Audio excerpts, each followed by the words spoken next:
욥기 7장 1절부터 21절까지의 말씀 우리 한 절씩 교독하면서 읽도록 하겠습니다.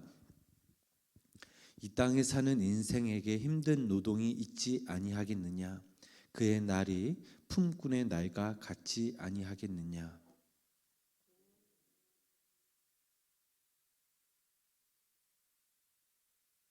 이와 같이 내가 여러 달째 고통을 받으니 고달픈 밤이 내게 작정되었구나.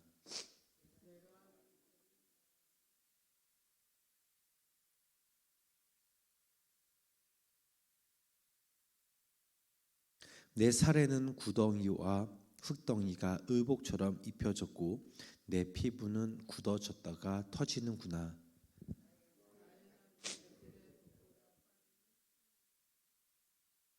내 생명이 한날 바람 같음을 생각하옵소서. 나의 눈이 다시는 행복을 보지 못하리이다.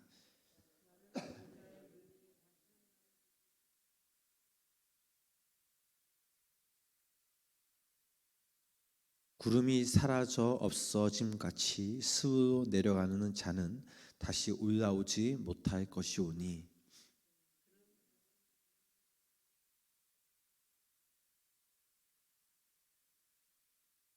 그런즉 내가 내 입을 금하지 아니하고 내 영혼의 아픔 때문에 말하며 내 마음의 괴로움 때문에 불평하리이다.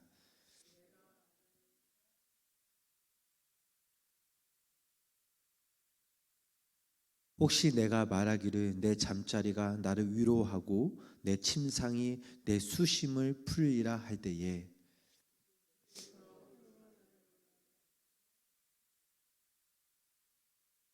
이러므로 내 마음이 뼈를 깎는 고통을 겪느니 차라리 숨이 막히는 것과 죽는 것을 택하리이라.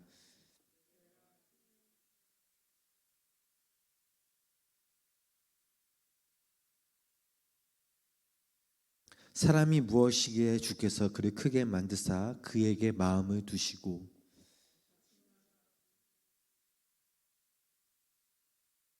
주께서 내게서 눈을 돌이키지 아니하시며 내가 침을 삼킬 동안도 나를 놓지 아니하시기를 어느 때까지 하시리까?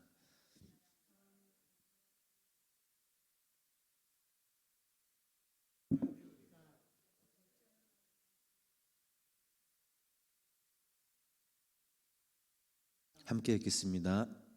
그래서 어찌하여 내 허물을 사하여 주지 아니하시며 내 죄악을 제거하여 버리지 아니하시나이까? 내가 이제 흙에 누우르니 주께서 내 알을 애써 찾으실지라도 내가 남아있지 아니하리이다. 아멘. 오늘도 비가 오는 날씨에도 불구하고 또 주님의 전을 찾은 우리 성도님들에게 또 영상을 통해 예배 드시는 우리 성도님들에게 하나님의 크신 은혜가 함께 하시길 주님의 이름으로 간절히 축원합니다. 오늘 저희들이 읽은 이 본문 7장은 욥의 친구인 이 엘리바스가 욥을 찾아와 4장 5장에서 얘기한 것에 대해 6장 후반부터 답변하던 그런 말씀이 계속 이어지고 있습니다. 4장 5장에서 갑작스럽게 이해할 수 없는 어려움을 당한 이 친구 욥에게 친구 엘리바스는 어떤 위로와 마루해 주었나요? 엘리바스가 욥에게 말한 것은 욥이 불행한 일을 겪는 것은 자신의 잘못함이 있기 때문이라는 것입니다. 그러니까 하나님의 그 죄에 그 대한 심판에 대해 더 이상 맞서지 말고 겸허한 자세로 받아들이는 게 필요하다라고 욥에게 조언하였습니다. 그런데 이런데 이 친구 엘리바스가 긴 이야기를 들은 욥은 이제 6장 말씀에서 어떤 반응을 보였나요? 특별히 6장 후반부인 22절부터 끝절까지의 말씀을 우리가 살펴보면 욥은 친구들에게서 물질적인 도움이나 대적들로부터 구원해 달라는 것을 요구하지 않았고 다만 자신이 무엇을 잘못했는지를 깨닫게 해달라는 것이었습니다. 그러면서 엘리바스가 욥의 친구라고 하면서 올바른 말이라고 욥에게 말했던 것이 오히려 더 큰 상처가 되었습니다. 결국 그의 행동은 욥을 바로 잡기 위해 애쓰다가 오히려 그의 상처를 더 엇나게 한 그런 꼴이 되었던 것입니다. 친구는 좋은 때의 친구이지 어려운 때에는 친구가 되지 못하는 법이죠. 그렇지만 어려울 때 친구야말로 진짜 친구라는 그 사실입니다. 6장 27절 말씀을 읽어보면 너희는 고아를 제비 뽑으며 너희 친구를 팔아 넘기는구나 라고 말하였습니다. 자, 이 말은 무슨 말입니까? 너희들은 부모 없는 이 불쌍한 고아를 보면서 도와줄 생각은 하지 못할 망정 제비 뽑아서 팔아먹을 생각만 하는 파렴치한 그런 사람과 다를 바가 없다라는 것입니다. 그 정도로 너희들은 내 친구가 아니라는 것이죠. 그만큼 엘리바스의 말은 욥에게 있어 너무나 큰 마음의 상처가 되었습니다. 하나님께서는 우리가 잘못하기 때문에 벌을 주시는 분이니 우리 자신의 동기를 잘 살펴보라는 말은 맞는 말이긴 하지만 또한 틀린 말이었던 것이죠. 즉 원리적으로는 맞는 말이지만 욥에게는 이 원리를 적용해서는 안 되기 때문입니다. 욥이 원한 친구는 욥이 원한 그 고통은 바로 고통을 느낄 때 그 고통을 함께 느껴주는 그런 친구를 원했던 것입니다. 우리가 일반적으로 친구를 만나면 어떻습니까? 만나면 그저 좋고 그저 만나서 이런저런 얘기나 하소연을 하면 우리 친구들이 내 얘기를 잘 들어주고 잘 받아주기 때문에 참 좋습니다. 사실 친구를 만나도 속 시원한 그런 답을 얻지는 못하지만 누군가 내 이야기에 내 사정에 공감해 주는 친구가 있다는 그 자체가 우리에게 큰 위로가 되는 것입니다. 이처럼 이 욥의 친구들이 이해해 주지 못하자 오늘 저희들의 읽은 7장 1절부터 6절 말씀을 보면 욥은 더 혼자만의 생각에 빠져 밤마다 불면증에 시달리고 잠 못 이루는 그런 밤이 늘어나면서 아침이 하루빨리 밝았으면 하는 심정이 하루 이틀 계속 이어가고 있습니다. 온몸이 고통으로 뒤엎여 있는 데다 설상가상 사는 것이 바로 아니었을 것입니다. 6절 말씀이죠. 나의 날은 배틀의 복보다 빠르니 희망 없이 보내는구나 라고 이렇게 고백합니다. 여기서 희망이란 말은 티크바라는 히브리어인데 희망과 실이라는 둘 다의 뜻을 가지고 있습니다. 이는 옷이 완성되어지면 배틀로부터 실이 끊어지면서 그 끄트머리가 떨어진 상태와 같다라는 말입니다. 즉 욥 자신의 삶이 갑자기 이 실의 끄트머리에서 멈춰선 것과 같기 때문에 이제는 아무런 희망이 없다라는 그런 의미를 가지고 있습니다. 그럴 때 더 이상 희망이 보이지 않을 때 무엇을 생각하기 쉽습니까? 바로 죽고 싶다라는 그런 솔직한 감정에 부딪히게 됩니다. 이렇게 혼자만의 생각에서 벗어나지 못하고 있다가 욥은 7절 말씀부터 하나님을 향해 기도하기 시작합니다. 11절 말씀이죠. 우리 그 말씀 함께 읽어보도록 하겠습니다. 본문 11절 말씀입니다. 그런즉 내가 내 입을 금하지 아니하고 내 영혼의 아픔 때문에 말하며 내 마음의 괴로움 때문에 불평하리라. 욥은 자신의 마음이 너무나 아파서 분하고 괴로워서 말을 하지 않고는 못 견디겠다라고 말합니다. 그리고는 우리가 혼자서만 울부짖을 때 사용하던 그 말을 본문에 다 기록해 놓았습니다. 특별히 7장 말씀을 표준 새 번역 성경으로 한번 읽어보시면 우리는 욥의 울부짖음을 더 쉽게, 더 잘 이해할 수 있습니다. 11절부터 21절까지 그 말씀을 제가 한번 표준 새 번역으로 읽어보겠습니다. 그러나 나는 입을 다물고 있을 수 없습니다. 분하고 괴로워서 말을 하지 않고는 견딜 수 없습니다.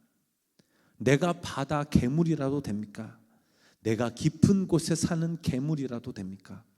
어찌하여 주님께서는 나를 감시하십니까? 잠자리에도 들면 편해지겠지, 깊이 잠이라도 들면 고통이 덜하겠지 하고 생각합니다만 주님께서는 악몽으로 나를 놀라게 하시고 무서운 환상으로 저를 떨게 하십니다. 차라리 숨이라도 막혀버리면 좋겠습니다. 뼈만 앙상하게 살아있기보다는 차라리 죽는 것이 낫겠습니다. 나는 이제 사는 것이 지겹습니다. 영원히 살 것도 아닌데 제발 나를 혼자 있게 내버려 두십시오. 내 날이 허무할 따름입니다. 사람이 무엇이라고 주님께서 그를 대단하게 여기십니까? 어찌하여 사람에게 마음을 두십니까? 어찌하여 아침마다 그를 찾아오셔서 순간순간 그를 시험하십니까? 언제까지 내게서 눈을 떼지 않으시렵니까? 침 꼴깍 삼키는 동안만이라도 나를 좀 내버려 두실 수 없습니까? 사람이 사람을 살피시는 주님, 내가 죄를 지었다고 하여 주님께서 무슨 해라도 입으십니까? 어찌하여 나를 주님의 관역으로 삼으십니까? 어찌하여 나를 주님의 짐으로 생각하십니까? 어찌하여 주님께서는 내 허물을 용서하지 않으시고 내 죄악을 용서해 주지 않으십니까? 이제 내가 숨져 흙 속에 누우면 주님께서 아무리 저를 찾으신다 해도 나는 이미 없는 몸이 아닙니까? 라고 이렇게 고백을 합니다. 욥이 이러한 원망 섞인 울부짖음을 드러나면 시지프의 그 신화가 떠오릅니다. 프랑스의 실존주의 작가 이 꽈미가 쓴 책에 나오는 히랍 신화에 의하면 시지프라는 의로운 사람이 올림푸스 신들을 상대로 인간을 위해 의로운 일을 하다가 결국은 신들의 밑보여서 반복되는 그런 벌을 받게 됩니다. 그 벌이 무엇이냐? 산 꼭대기에 바위를 밀고 올라갔다가 다시 바위가 굴러 떨어지면 그것을 끊임없이 산으로 되돌리는 그런 신들의 벌이었습니다. 이 까미는 부조리한 세상 속에서 진실을 아는 자로서 신마저도 부조리한 카테고리 그 속에서 정면으로 맞서야 한다라고 생각했습니다. 하지만 젊은 시절에는 부조리한 일을 철학적 사유로 설명하면서 시대 정신과 또 너무나도 부당한 그 세상을 그대로 놔둔 그 신에 대항하는 것이 인간의 위대성을 드러내는 것으로 착각할 수 있지만, 그러나 하나님을 믿는 우리가 믿는 이 하나님은 결코 그런 하나님이 아니시라는 사실입니다.